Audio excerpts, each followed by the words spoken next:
اللهم صل على سيدنا ومولانا محمد. الحمد لله وسلام على عباده الذين اصطفى أما بعد فأعوذ بالله من الشيطان الرجيم بسم الله الرحمن الرحيم كيف تكفرون بالله وكنتم أمواتا فأحياكم ثم يميتكم ثم يحييكم ثم إليه ترجعون. عزیزان محترم، یہ سورہ بقرہ کی 28ویں آیت ہے. اس سے پہلے اللہ تبارک و تعالیٰ نے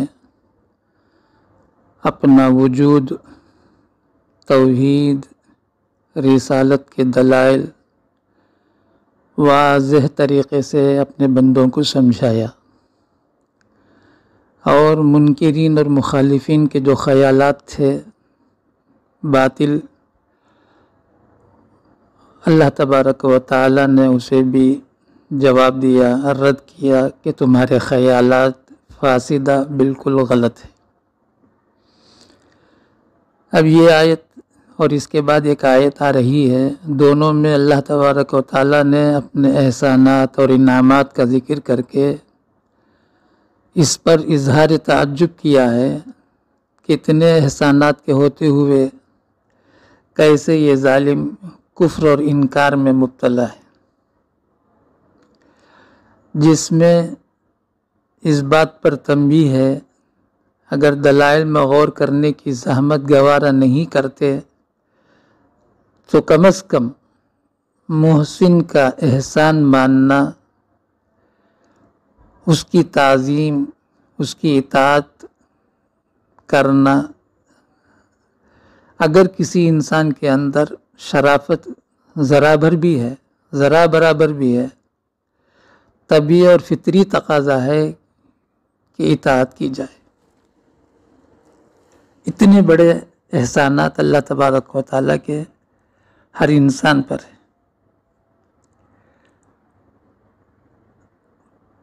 اللہ تبارک و تعالیٰ نے اتنی نعمتیں انسان کی زندگی میں رکھ دیا ہے. خود اللہ تبارک و تعالیٰ فرماتے ہیں پارہ 26 کے آخری صفحے میں سورہ زاریات میں، وَفِي أَنفُسِكُمْ أَفَلَا تُبْصِرُونَ، او انسان تیری ذات میں اتنی ہماری نشانیاں ہیں قدرت کے، کیا تم اس پر غور نہیں کرتے ہو؟ تو اب اللہ تبارک و تعالیٰ یہاں سے اس آیت شریفہ میں جو پہلے کیف تکفرون باللہ، کیسے اللہ تعالیٰ کا انکار کرتے ہو، ان لوگوں نے اگرچہ بظاہر خدا کا انکار نہیں کیا ہے. اس سے پہلے بھی بارہا میرے مضامین میں سنے ہوں گے، ابو لہب بھی اللہ تعالیٰ کا انکار نہیں کرتا تھا، جو پوری دنیا کا سب سے بڑا فرعون ہے. ابو جہل، ابو لہب، یہ سب کے سب اللہ تعالیٰ کو مانتے تھے. نبی علیہ السلام کے نبی ہونے سے پہلے بھی یہ لوگ اللہ تعالیٰ کو مانتے تھے. لیکن اللہ تبارک و تعالیٰ یہ فرماتے ہیں کیف تکفرون باللہ، یعنی اللہ تعالیٰ نے یہ بتایا رسول کا انکار اللہ تعالیٰ کا انکار ہے. تو خطاب ہی ایسا کیا، تم کیسے رسول کا انکار کرتے ہو کہنے کے بجائے اللہ تعالیٰ نے فرمایا کیسے تم اللہ کا انکار کرتے ہو. اب وہ نعمت جس سے انسان بنا ہے، اللہ تعالیٰ فرماتے ہیں وَكُنْتُمْ أَمْوَاتًا، تم مردہ تھے، بے جان تھے. انسان اپنی ذات پر غور کرے گا تو وہ کیا تھا؟ کچھ نہیں تھا. انسان کا وجود 5 چیزوں سے ہوا ہے. نمبر 1 ہوا، نمبر 2 پانی، نمبر 3 آگ، نمبر 4 مٹی، نمبر 5 نفس. نفس کے اندر صلاحیت ہے.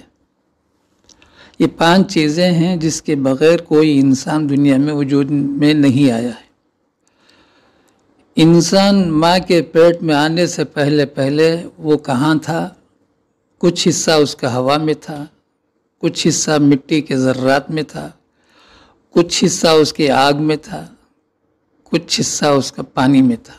یہ سارے ذرات کو اللہ تبارک و تعالیٰ نے اپنی قدرت سے جمع فرمایا.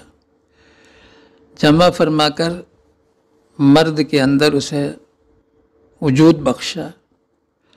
اب وہ مرد سے منتقل ہو کر ماں کے رحم میں گیا، تب اس کی بناوٹ شروع ہوئی.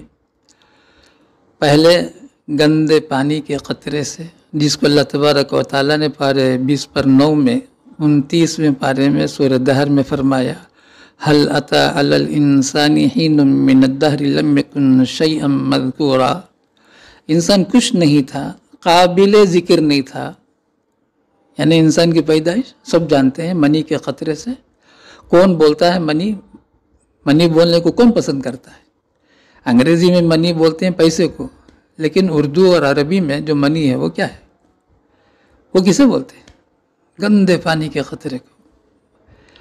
جب وہ انسان کے جسم سے باہر ہو جاتا ہے تو بدبودار ہوتا ہے، جسم میں لگتا ہے تو کپڑے میں لگتا ہے تو انسان بے چین ہو جاتا ہے جب تک کہ اسے دھو نہیں لیتا ہے. لیکن اسی گندے پانی کے قطرے سے اللہ تعالیٰ نے حمل ٹھہرایا ماں کے پیٹ میں. اب وہاں اس کی پہلی شکل قرآن میں اللہ تعالیٰ نے فرمایا وہی نطفہ ہے، اس کے بعد خون بستہ ہے، پھر گوشت کا لوتڑا ہے، اس کے بعد اس میں ہڈیاں اور سب چیزیں، شکلیں، صورتیں سب تیار کرتا ہے. تب جا کر یہ انسان وجود میں آتا ہے. اس کو اللہ تعالیٰ فرماتے ہیں تم کیا تھے؟ مردہ تھے، کچھ بھی نہیں تھے. اب تم کو زندگی دے دیا. ٹھیک 4 مہینہ جب پورا ہوتا ہے ماں کے پیٹ میں تو اللہ تبارک و تعالیٰ روح ڈالتے ہیں. اب اس کے بعد 5 مہینہ یا 6 مہینہ ماں کے پیٹ میں رہ کر دنیا میں ایسا آتا ہے، ہر آدمی اسے دیکھ کر چومنا چاہتا ہے، بوسہ دینا چاہتا ہے، پیار کرنا چاہتا ہے. ہر آدمی، چاہے اس کا بچہ ہو کہ نہ ہو. اگر مسلم گھرانے میں پیدا ہوا ہے، غیر بھی دیکھ کر طبیعت چاہتی ہے اس کی کہ اس بچے کو بوسہ دے. اتنا حسین. لقد خلقنا الانسان فی احسن تقویم فرمایا اللہ تبارک و تعالیٰ نے. تو اللہ تعالیٰ فرماتے ہیں تم مردہ تھے، کچھ بھی نہیں تھے، فاحیاکم، پھر ہم نے تم کو زندگی دی، ایک شاندار حیات ہم نے تم کو دیا. اس کو کیسے ہم نے جمع کیا؟ غور کر کے دیکھیں. لقمہ جو ایک آدمی کے منہ میں جاتا ہے اس پر سورج کی محنت ہے، چاند کی محنت ہے، بارش کی محنت ہے، زمین کی محنت ہے، ساری چیزوں کی، اناج، پھل، فروٹ، ڈرائی فروٹ سب زمین سے تیار ہوتا ہے. اس کے ذریعے سے وہ خون بنتا ہے، خون سے منی کا قطرہ بنتا ہے. اس منی کے قطرے سے اللہ تبارک و تعالی حسین و جمیل شکل کا ایک بچے کو وجود میں بخشتا ہے. تو اللہ تعالیٰ فرماتے ہیں جب یہ بچہ دنیا میں آ جاتا ہے تو اس کے جو وقت مقرر ہے وہ پوری کر کے اس کی موت آ جاتی ہے.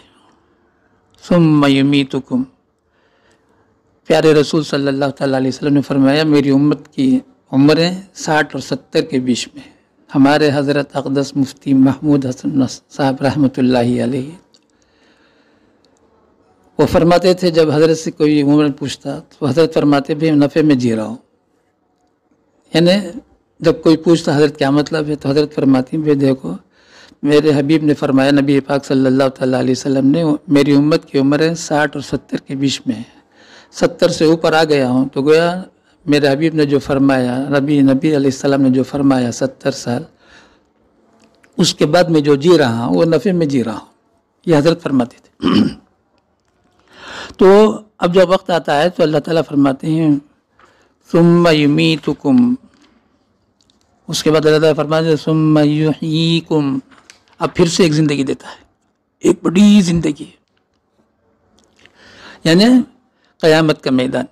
یہاں سے زندہ ہو کر جنت یا جہنم میں جاتا ہے. جنت میں جاتا ہے تو ہمیشہ ہمیش کی کامیابی ہے، جہنم میں جاتا ہے تو ہمیشہ ہمیش کے خسران ہے، ناکامی ہے، بربادی ہے، تباہی ہے. اللہ اپنے فضل سے ہم سب کی حفاظت فرمائے. حالانکہ ہم جانتے ہیں آدمی دنیا میں رہتا ہے، اس کے بعد قیامت کا ذکر آیا ہے. قبر کی جو زندگی ہے اس کا ذکر نہیں فرمایا اللہ تبارک و تعالیٰ. کیوں نہیں فرمایا؟ اس لیے کہ قبر کی جو زندگی ہے خواب کی طرح ہے. قبر کی جو زندگی ہے وہ ایک خواب ہے. گویا دنیا میں جو کچھ زندگی گزارا ہے اس کا گویا وہ تتمہ اور تکملہ ہے، اور جو اس کے بعد قیامت کا دن آنے والا ہے اور اس کے بعد جنت اور جہنم کا ہے، تو اس کے لیے گویا یہ پیش خیمہ ہے، مقدمہ ہے.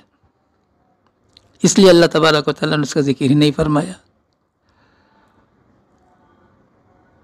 اب اللہ تبارک و تعالیٰ موت کو بھی انعامات اور احسانات کے مقام پر بیان فرمایا. ثم یمیتکم، یعنی موت بھی ایک نعمت ہے. وہ کیسے نعمت ہے؟ اس لیے کہ موت سے ہی آدمی آخرت کی زندگی میں داخل ہوتا ہے. اب جب وہ اچھی زندگی گزارے گا، اللہ تعالیٰ کو ایک مانے گا، محمد الرسول اللہ صلی اللہ تعالیٰ علیہ وسلم پر ایمان لائے گا، اعمال صالحہ میں لگے رہے گا، تو ضرور انشاءاللہ جنت الفردوس اس کا ٹھکانہ ہوگا. تو یہ جو ہمیشہ ہمیش کی جو کامیابی ہے، اس کامیابی کے لیے موت ضروری ہے. جیسے قرآن پاک میں اللہ تبارک و تعالیٰ مجھے جہاں تک یاد ہے 2 جگہ میں فرمایا.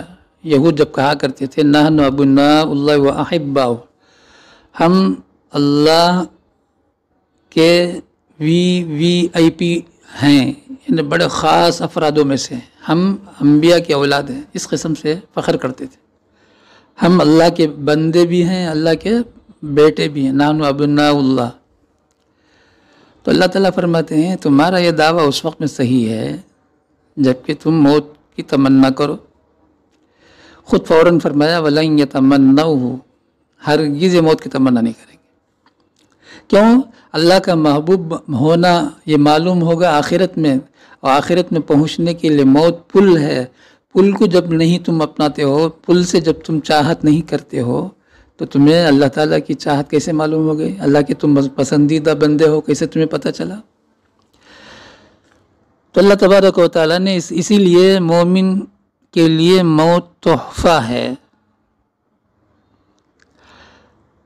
تو ایک بات ہمیں معلوم ہوئی، جو شخص رسول اللہ صلی اللہ تعالیٰ علیہ وسلم کی رسالت کا انکار کرتا ہوگا یا قرآن پاک کے بارے میں شکوک و شبہات پیدا کرتا ہوگا، اگرچہ وہ اللہ تعالیٰ کے وجود، اللہ تعالیٰ کی عظمت کا انکار نہیں کرتا ہے اور اللہ تعالیٰ کو خوب مانتا ہے، لیکن اللہ تعالیٰ کے نزدیک وہ منکرین خدائی کی فہرست میں شمار ہے. وہ بھی منکرین میں سے، وہ بھی اللہ کا انکار کرنے والوں میں سے. اس آیت شریفہ سے ہمیں یہی معلوم ہوا ہے. تو بہرحال اس کے بعد ایک آیت ہے جس میں اللہ تبارک و تعالیٰ نے اور ہم جو خوب اللہ تعالیٰ کی جو نعمتیں ہیں اس کو بیان فرماتا ہے. دعا فرمائے اللہ تبارک و تعالیٰ ہم کو سچا اور پکا مومن بنا دے. کسی بھی لمحے میں کسی بھی طرح کا شک اور شبہ ایمان میں، اسلام میں، شریعت میں، نبی علیہ السلام کی تعلیمات میں پیدا ہونے سے ہماری پوری حفاظت فرمائے. وآخر دعوانا الحمد للہ رب العالمین. اللہم فقہنا فی الدین وعلمنا القرآن الحکیم. آمین.